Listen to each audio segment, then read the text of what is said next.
Welcome to the Good and Basic Podcast, a long-form conversation with Joseph and Joseph about the videos we make and why we make them. Yes, going into a little bit more detail and also trying to find the connections between them. Yes, some good cross-pollinating of ideas. Especially since we make videos on so many topics. Sometimes it's helpful to draw out the connections and say, okay, how do these all belong on the same channel? Yeah, see what's common between them and see how together they can make a greater whole than the parts. Before we do that, we have announcements. This week we don't really have any major announcements except for the fact that we're both going through finals. You might be able to hear that I've been going through finals. I broke out in a cold right after finishing an exam yesterday. So I'm not going to apologize for it because I like my voice this low, but we're going to roll with it. There's the explanation. If most of you are probably just going to listen to the audio and not watch the video. If we do yawn, then please forgive us. We'll do our best here. Bear with us, and we're hoping to have a great conversation today. Absolutely. I don't expect much yawning. The topic we've got I is do. fascinating. I've been tired. Anyway, sorry. No, but as you were. So recently we've done a number of videos. Let's go back, since last week we didn't cover videos we've done recently. Let's talk about forging the old bloom. So forging some bloom iron, or what I thought was bloom iron at the time. Then we've got the corn video where I used an old-fashioned hand-powered grinding stone to mill down some wheat to make some bread, which did not go super well. Then there was the scything video where I used a scythe to mow the backyard. Yeah. And then we had a video on making felt from human hair. And last of all, we had the most recent video, which was using sticks to process wool for spinning. So super, super primitive. We're going way back further than carding to try to find out how wool was prepared before little metal teeth could do the job for you. So 5 videos and also 4 topics, right? Yes. Textiles, lawn mowing, of all things, right? Yes. Grinding wheat, so food production, grains, that kind of thing. And then also smelting and blacksmithing, metalworking, right? Yeah. So 5 videos, 4 wildly different topics. So what do all these things have in common? Well, one thing that you mentioned, which I think is spot on, is that none of these things are commonly done anymore, but they all used to be. So they all have this aspect of being, old ways of doing things that are no longer very relevant to modern life. They're all located in the past. Yeah. Right? You don't knit your own wool sweater, most likely. Instead, you will buy it from a store. You don't use a scythe to mow your lawn. You'll use a lawnmower and a weed whacker, a string trimmer. And you also don't, you're probably part of a very elite club of several hundred to the small thousands in this whole country who have forged a bloom, right? Yeah. who have consolidated a bloom. There's just not that many, right? So these are all things that are located in the past mostly. Yeah. That's one thread. That in and of itself is interesting and awesome. Yeah, it's kind of cool to do old stuff. Another interesting thread that we could pull out is the fact that they are all, they all seem to be smaller ways of doing things. Yeah. Right. Scything the lawn seems smaller than a lawnmower because it's something that you sharpen the blade yourself. You do it by yourself. It's you don't need the lawnmower that's mass produced. You don't need the oil that came from Venezuela or the Middle East. The textiles particularly seem that way, right? Because if you go buy a sweater, there will be 20 of them in a stack. Yeah, you can choose the one that fits your size and color preferences. Yes, whereas here you're producing one single sweater, assuming that's what it ends up being, but one single thing, right? And so that's another common thread between all these is that they are all somehow smaller than the modern way of doing things. That you mentioned that I find interesting is that you don't need very much to do them. You were talking about you don't need you don't need very much at all. I mean, they're very close to the ground in a way. They're also they represent a kind of independence. Yeah. Where if you ever did run out of gas, the scythe still works. And that's interesting. So what we've kind of said is that we think that the common thread between all these is what we would call appropriate technology. That all 5 of these videos and 4 of these topics, and really, most of the other stuff we do on the channel is a question about, okay, so what would be the appropriate technology for this situation? So let's kind of unpack that a little bit. And as we do so, we'll be making those references to sort of the smallness, the close to the groundness of these technologies. And then also the time aspect, right? The fact that that so many of these projects that we're doing are located in the past primarily. They represent older ways of doing things. Yeah, I'm going to actually push back on that just a little bit. Sure. I don't think that all the things that we've done are appropriate technologies. And the two I'm going to point to most specifically are making iron from scratch and also using the hand quern, because both of those are awful. I try to imagine a circumstance in modern life where either one of those would be an appropriate technology, a useful in the modern day technology. Yeah. I can't see a place. If you want your bread to be, 90% more work intensive, and also, that's probably a little low, like 99% more labor intensive, and also full of grit, then by all means use a quern. Yeah. But at that point, you may as well just be making gruel. The second thing, also on that same point, making your own iron. When you make your own iron from scratch, I mean, there's something really cool about it and useful, but not useful for the end result. Oh, yeah. Because the end result is going to be, slaggy, heterogeneous material that has to be folded over and over and over again to behave almost as good as modern scrap steel, which you can just pull out of a junk pile anywhere. Yeah, or even, buy high quality steel for 30 cents a pound, right? Yeah. Okay, so that, and that's a very fair point, right? So we've gone and done some of these projects. We found out, hey, they're not appropriate technologies. No, right? There's no circumstance. So then the question is, okay, so why did we do them? What does doing these projects, whether they turn out to be good ideas or not, what does that tell us about appropriate technology? How do these inquiries into primitive technologies, into small ways of doing things, how does this teach us about appropriate technology? So all these things that we've done are old stuff, more or less non-relevant to modern life, but at least not interesting. apparently. At least not apparently, and maybe not initially. Basically what we're doing is we are exploring old ways of doing things through these last 5 videos. And you brought in the concept of appropriate technology. I think it's probably worth explaining that to our listeners. Yeah. Appropriate technology is an idea from an economist named E.F. Schumacher, who wrote a fantastic book in 1973 called Small is Beautiful, Economics as if People Mattered. And, he helped with Reconstruction after World War II and was kind of a mainstream economist. But then he became gradually dissatisfied with the assumptions about value that economics makes, because that's what economics is. It's the science of how people exchange value. But maybe it doesn't catch all the values. Maybe it catches most of the values. Maybe there's some times, some circumstances where it doesn't lead to the appropriate outcome. And so he would give a couple of examples of areas where, maybe it would be good to have an intermediate level of technology that's not super primitive and it's not super advanced, but it's like appropriate to a set of circumstances where, maybe the top end, most complex thing is not the best. An example of this is in development in developing countries. If you're throwing development from, a very rich country to a much poorer country, you probably want to get the most bang for your buck. You want to get lots of effect. And so let's say that you're trying to create jobs in Kenya. And so you go to Nairobi and you build a factory, a modern style factory that can just produce like crazy, super cheap products, and it's awesome. Well, the trouble with a factory like that is it doesn't actually employ that many people, but it is able to produce a lot of stuff. And so after it's produced a lot of stuff, it's competing with all of the local people using more primitive ways of doing things that are making similar stuff, and it puts them out of business. And suddenly they need work in order to provide for themselves. And so they start flocking to the city, and suddenly Nairobi has a huge problem with unemployment and slums building up around it, and needs more foreign investment. Which means more factories. Which means more factories. Which compounds the problem. Which compounds the problem. He called this a system of mutual poisoning.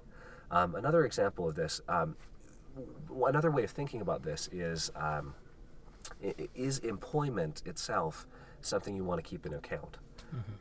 Somewhere in between the most primitive way of doing things, the most advanced, there might be a sweet spot where you are more effective. You're able to use, human labor and ingenuity more effectively. These are kind of the benefits of the modern life. But you're also able to keep in mind this secondary thing, which is, employing more people in the process. And so one thing that he and his friends used to say was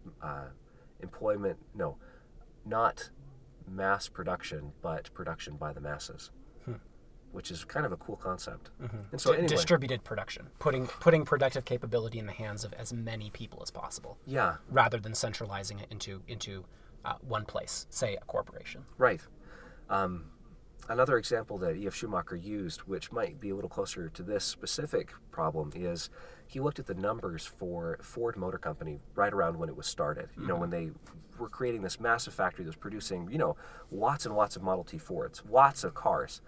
But the methods that they were using were not super capital intensive.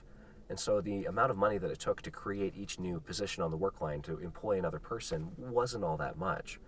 You know, a few $100s more to create another job. And one of the advantages of a small company like the original Ford Motor Company was that if they wanted to change their production line over, say, switch out to experiment with electric cars like they did, or switch out, you know, some major component of the way they were building the Model T, because it was not super invested in, it was actually really easy to make changes.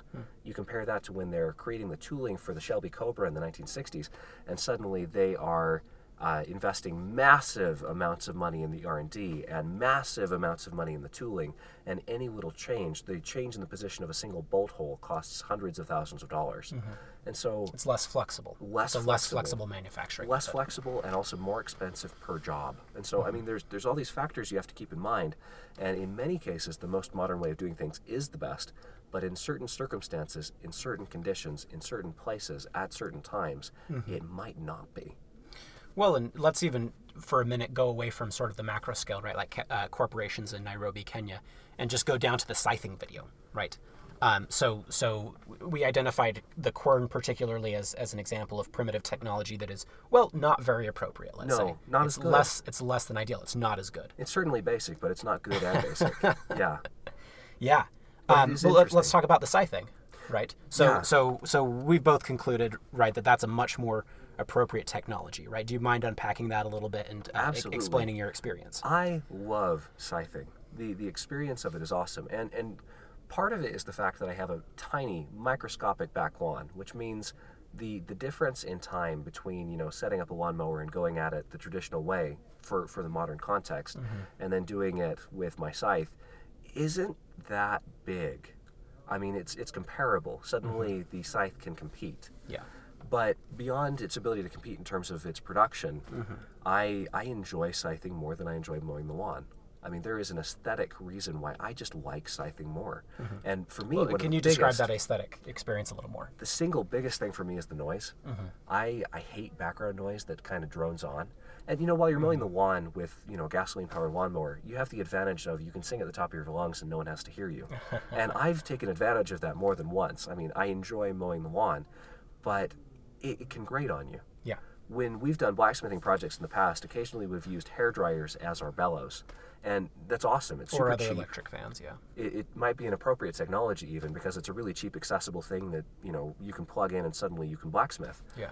But it's noisy. And I tend to get irritable with that noise going on in the background. Compare that with the scythe, which is just that gentle swish, swish, and I get to listen to the bird song and what the neighbors are doing and maybe a lawnmower 15 lawns down the road. But poor guy. Yeah, poor guy.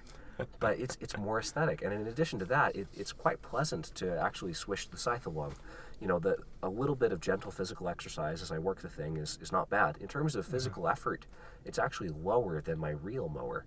So I mean that REEL. I have a reel style lawnmower that has, you know, wheel as you push the wheels, this reel of blades rotates over and over again. It's kind of an older fashioned mower. Yeah. And you know, that one's really noisy in kind of a squeaky, grating sort of way. And it's also physically harder to push than the scythe, which is a funny thing. It's more efficient. If my lawn was kind of medium scale, I would definitely use the reel mower again, but I like the scythe. It holds its own. That is an example of a technology which, you know, doesn't require any gas and seems to be able to compete with the stuff that does. You know, it occurs to me that this whole question of appropriate technology, largely what it's thrusting at is bringing back questions of value into technology and science, which are two fields which are usually regarded as quote-unquote value-free. Yes. Right. Whereas here, the question of appropriate technology is something much more like, okay, well, wait a second, what are we aiming at? Right? And let's carefully consider our goals, and then let's consider the best way to reach them. So, for instance, one of the things we've mentioned is, hey, if you're mowing 15 acres, get that tractor with 15 blades. Heck yes. Right. Doing that with a scythe does not sound like the right way to do things, right? No. Unless you have a surplus of free labor.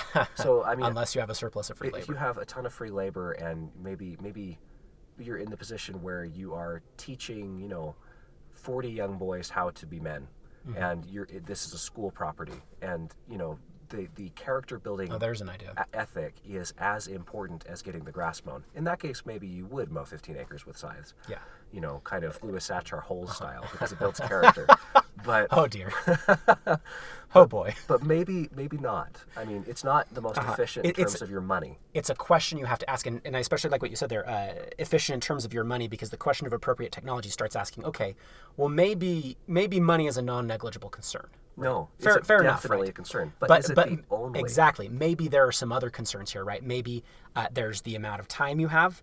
Maybe there's the sustainability of the technology involved, right? Yeah. Where a scythe is unquestionably more sustainable than a lawnmower. It is. No doubt. Although your enthusiasm for scything might not be sustainable. There's also the aesthetic experience to consider, right?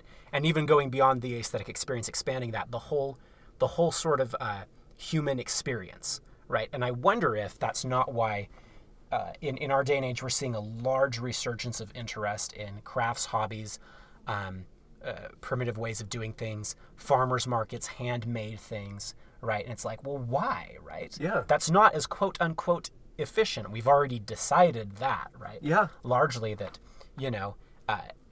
all hail the Industrial Revolution. But there's something about these handmade products and arts and crafts and small production that is drawing people to it in the modern day and age. And I think a large portion of that, certainly not the only portion, but a large portion of that is the human experience. There seems to be an independent human need. I'd like to get to the efficiency question later, because there are some times where, it's not a foregone conclusion that the more centralized factory way of doing things is the more efficient. Not always. Yeah. I mean, often, yes. Yeah, let's hit on that in a second. But first, I'd like to just talk about craft stores and hobby shops. Yeah. Because one thing that's common to craft stores and hobby shops is ridiculously high prices. But those prices tell you something really interesting, and that is enough people to keep that store open are willing to pay that price. And at that price, you can be sure that they are not going to be reselling that and making their living off of it. What they're doing is they are working somewhere else, getting all their other needs met, and then they have surplus income. You need a fair amount of it in order to go into these hobby shops, that they are they consider it worth it to spend that money to buy raw materials like fabric and paints and supplies, to then go home and work at detail-oriented handcraft stuff purely for the benefit of doing it, not for the end product. And so there's something about that's drawing people. It seems to be a fundamental human need. Yeah. I mean, independent of, shelter over your head, food in your belly, and all the other stuff that you need, we seem to need a kind of creative, engaged work for its own sake. Well, and I also want to say, form of mental health protection. Not even perhaps just for its own sake, but also for the sake of the individual and their aesthetic and moral experience, right? This is why we have cooking classes, right? Is because it's actually like people have actually figured out, oh, wait a second, it's kind of fun to make stuff yourself. Yeah. Right. And even beyond fun, it's satisfying. That might be a better word than fun, because sometimes, doing these things by hand might be miserable, and you might even complain about it, but at the same time, it's satisfying a deeply felt need. One interesting example of this, I was recently at a lecture from an extremely successful attorney who was lecturing at my law school, just talking about his career, and he'd done a lot of stuff with big law, and it was really impressive. And he mentioned in passing that he had a wood shop at home, and that he, as he was able to, he loved to spend time working in the wood shop. Now that's an interesting thing, because in terms of monetary return, he can make so much more money billing a single hour than he can ever selling a cabinet or anything else. But he even mentioned that he had this kind of little dream that if he could ever find a way to make his money doing the woodshop thing, he would switch over. I mean, obviously with a major decrease in terms of how much money he was bringing in and the quality of life measured that way. But, I mean, there seems to be a need. So he would go to work like crazy at this highly engaged job, come home, and then still have an unmet need for work that was met in the woodshop. Yeah. And that seems to be an interesting thing. Yeah.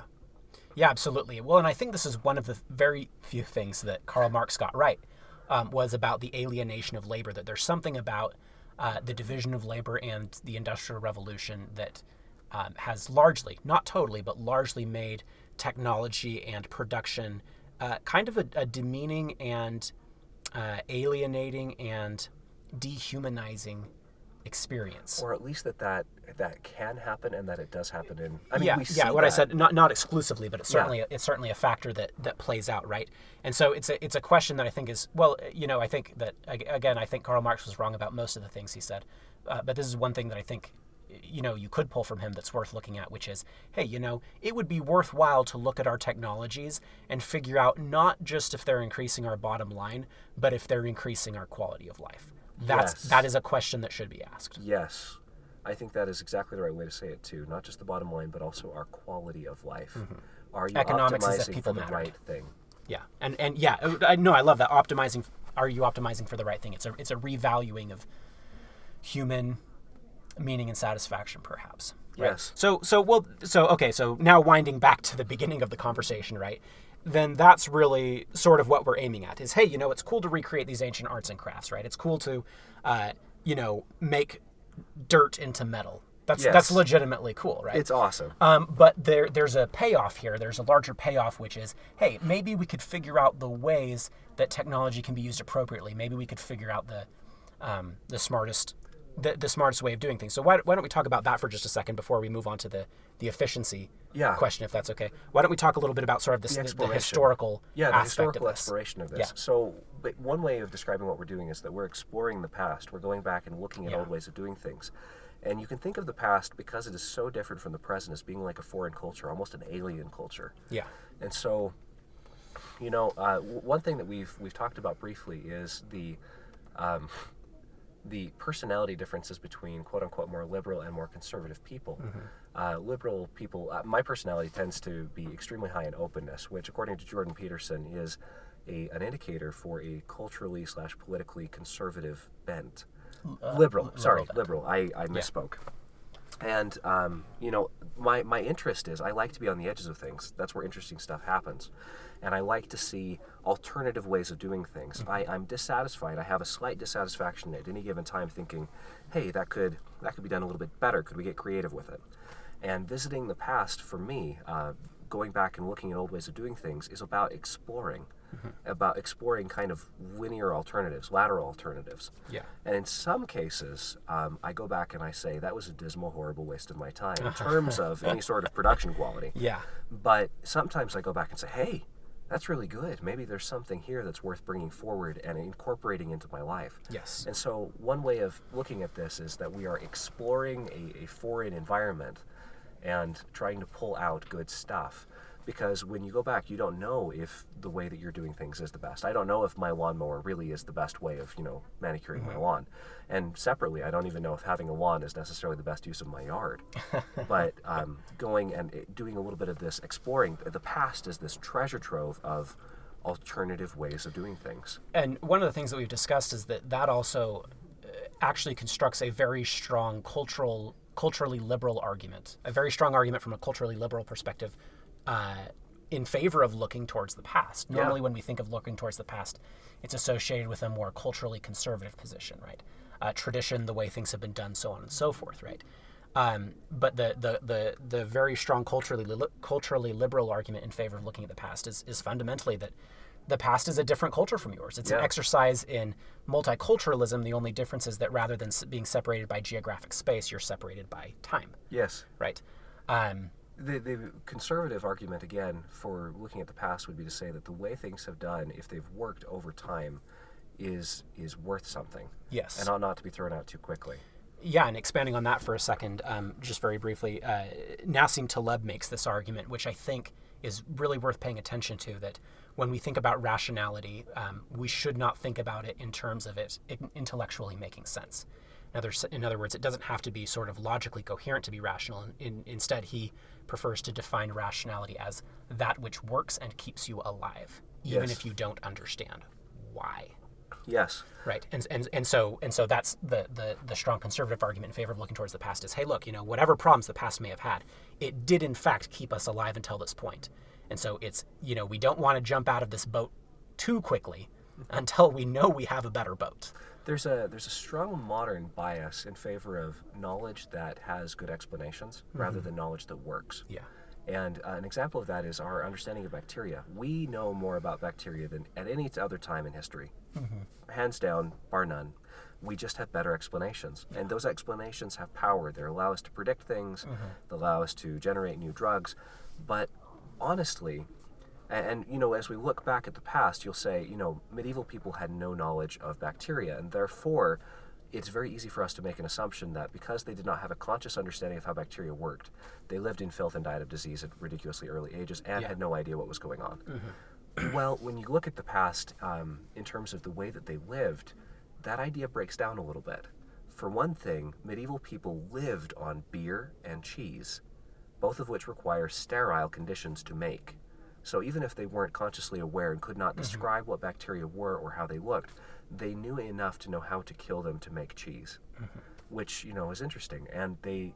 Well, it means that they were way smarter than you might think. Yes. And way smarter than more they practically look. Smart. Yeah, because again, if you decide, and I think Nassim Taleb is largely right in saying this, that the way you want to define rationality or smartness is less in the declarative aspect of things, your ability to explain things, and more in whether or not it works. Yeah. Right? And I don't mean to downplay the declarative intellectual component. I do think that that's really important. Yeah, being able to explain things is nice. But you don't want to locate all value in that.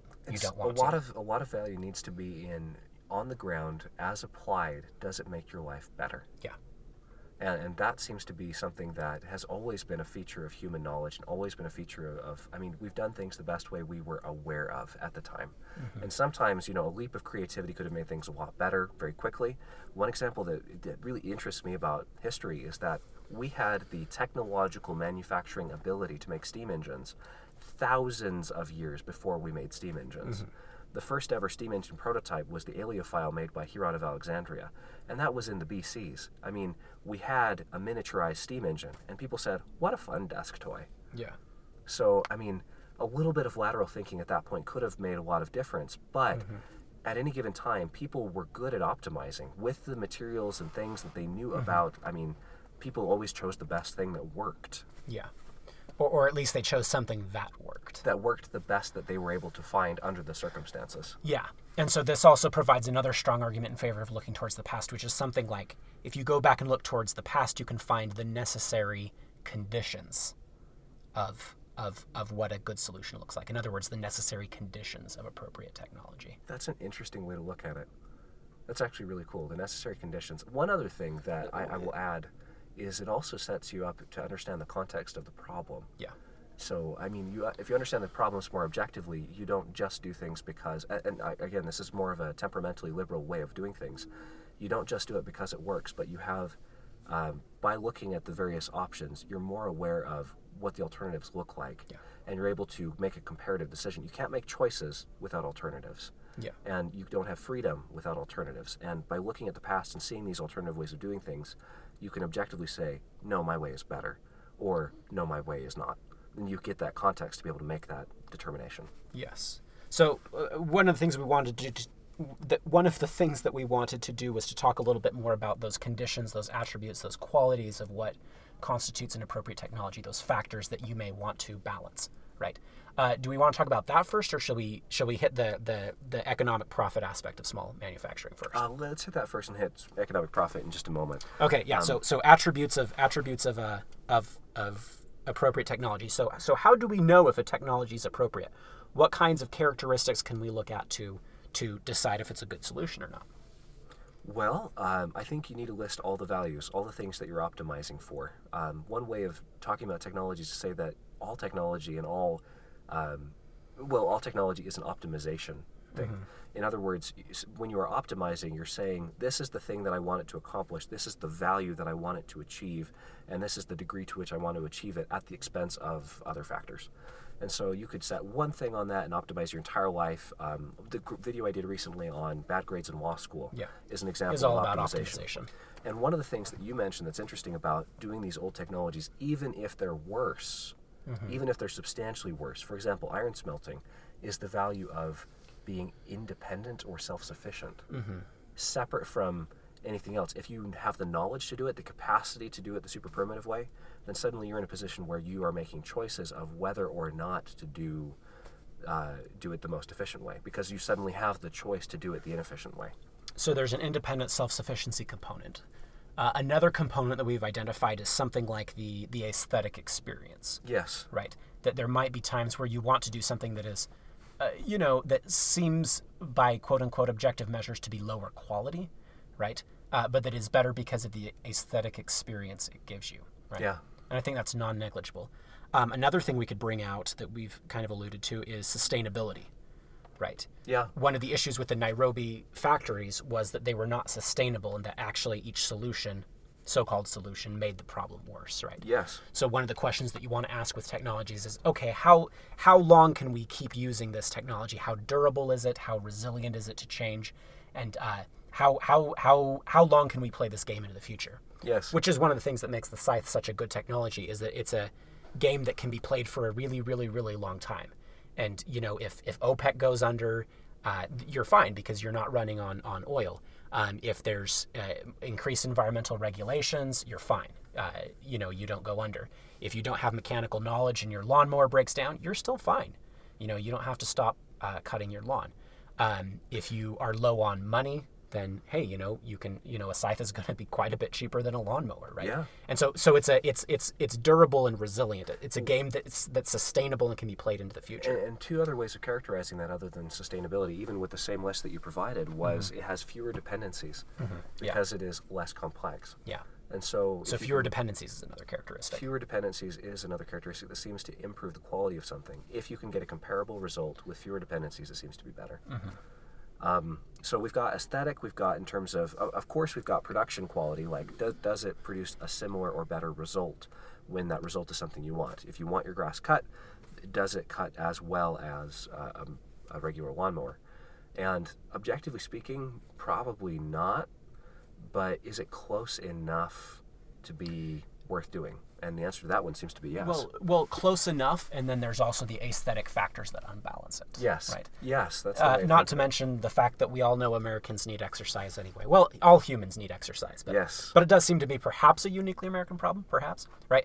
But in the modern world, we desperately need exercise. Like we go pay for gym membership, which is such so a that we funny can go thing. burn calories, right? This is so one of the nice things about the scythe is, hey, you can kill multiple birds with one stone. Yes. Right. It's optimizing for multiple goods at the same time. Yes, it's good across a set of situations. It's not too myopic and single focused, right?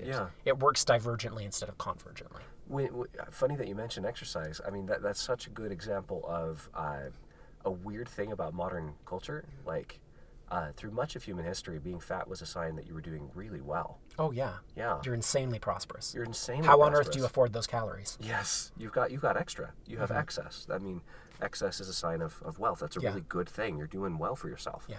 We've gotten to a point where the human physiological need for exercise, which used to be supplied by work, I mean, your daily life used to burn you enough calories and then some. But now we're in a position where you suddenly need to consciously be aware of this other value, that your body needs to move. Yeah. And yeah. So the idea is, well, and there's also the diet aspect, right? The fact that we eat much higher calorie diets than we ever have in the past. But, sort of the argument there is that in the modern world, we have incorrectly optimized. Yes. We've optimized. At sometimes we've optimized everything. In this specific case, I'm saying is that we've incorrectly optimized so that we've, there's a value, human health and exercise, and we've failed to appropriately nest that inside. Yes. And so now we're trying to sort of graft it back in via gyms, and hey, maybe that's not such a bad solution. But, if you could kill two birds with one stone, that would be so much superior to having the solution split up, right? Yeah. So the idea is that we've in various in general in various ways we've incorrectly optimized, and so now we need to figure out how to reconstruct things so that we're correctly optimizing. And one of the parts of that seems to be, like you said, being able to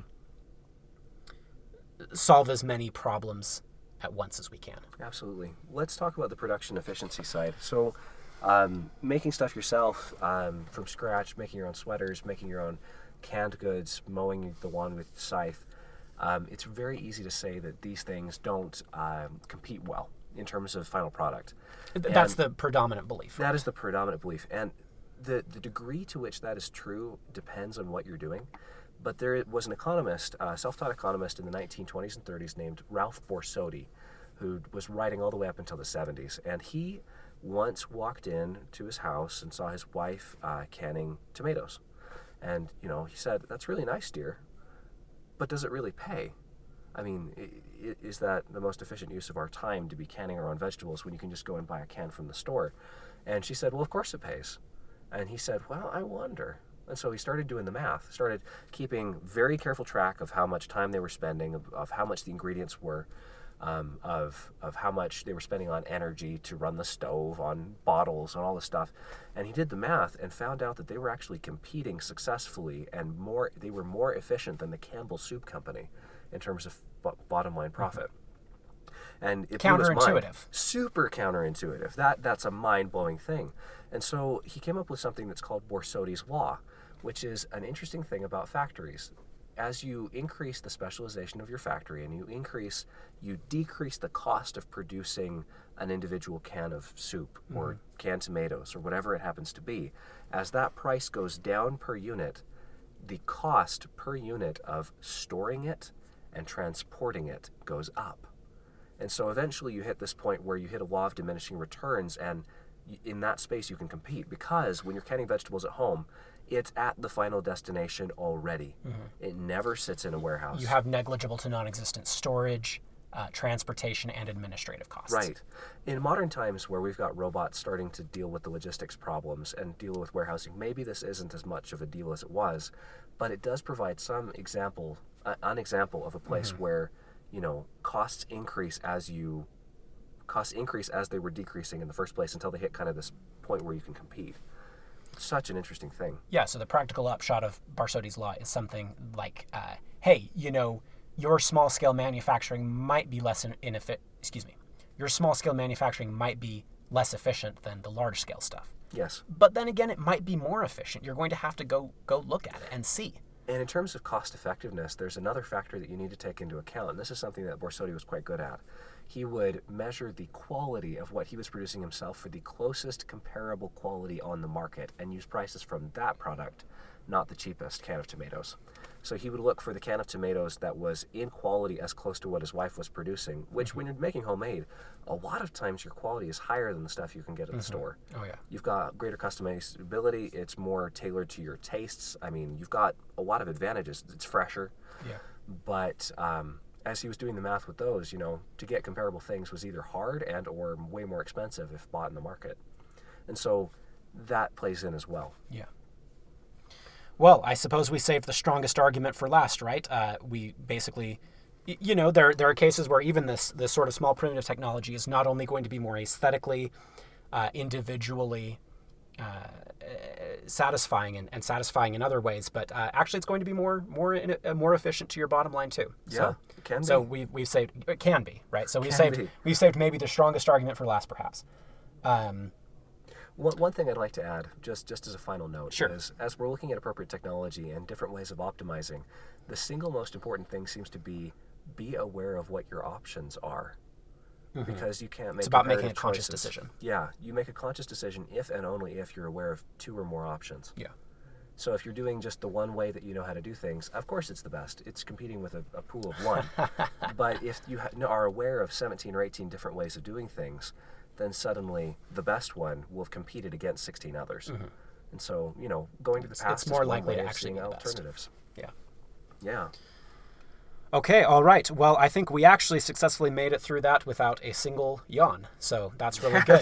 As soon as we get out of here, I'll probably go take a nap or yawn or do something. I hope that you, the listeners, also got through this without yawning and that you found it interesting and engaging. As always, we want to thank you for listening in on the podcast, for watching our YouTube videos. and for generally participating with us. And if you have any comments below about appropriate technology, examples that you've seen, examples where the old way of doing things is definitely better or definitely worse, please leave it in the comment below. Yeah, we'd love to see that. As always, thank you for your support. Please give us a like and subscribe, and check back soon. We'll see you next time.